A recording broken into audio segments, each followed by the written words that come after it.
I'm now joined with the International Director of Campaigns of Reporters Without Borders, Rebecca Vincent. Rebecca, today we heard a little bit more about Julian Assange's mental health. What is your perspective on prosecuting an individual who has been subjected to torture and is perhaps suffering from depression?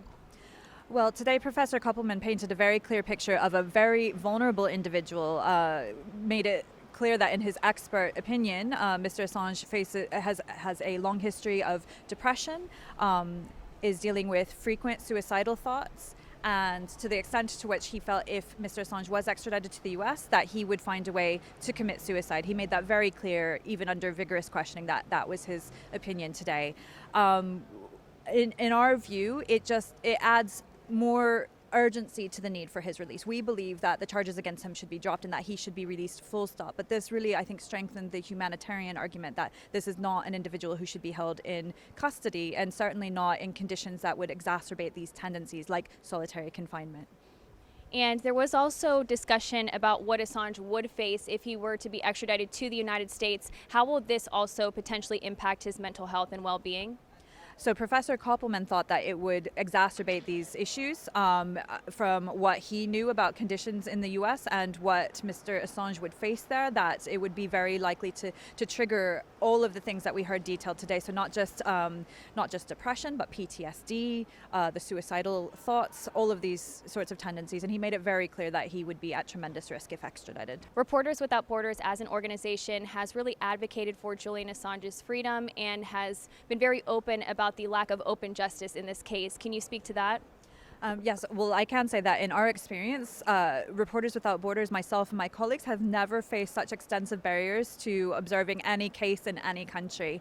That has very much been the case in these proceedings at the Old Bailey, but we've experienced difficulties at other stages of cases against Mr. Assange as well, both in February at Woolwich Crown Court and in remote administrative proceedings held ever since. So, it leads us to question, what is it about this case that is attracting these issues?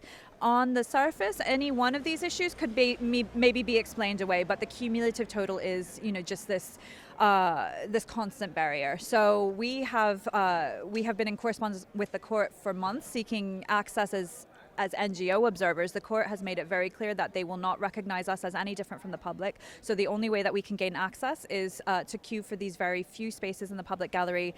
And every day there are constant moving goalposts, in part due to seats being held for some VIPs that have not yet materialized in 11 full days of proceedings, but yet those seats are held back from the public until an arbitrary time at which they then will let a few additional people in.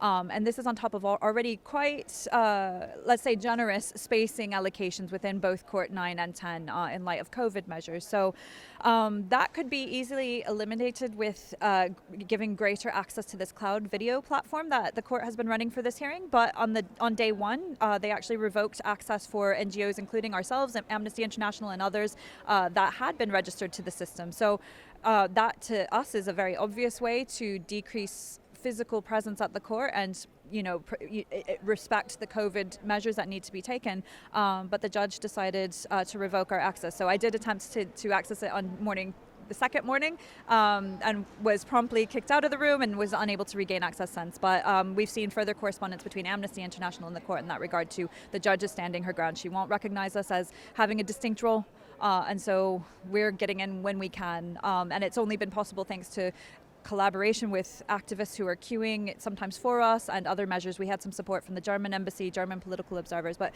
this shouldn't be the case. We have a role to play. We do this in many countries, in many cases around the world, and it's an important part of open justice.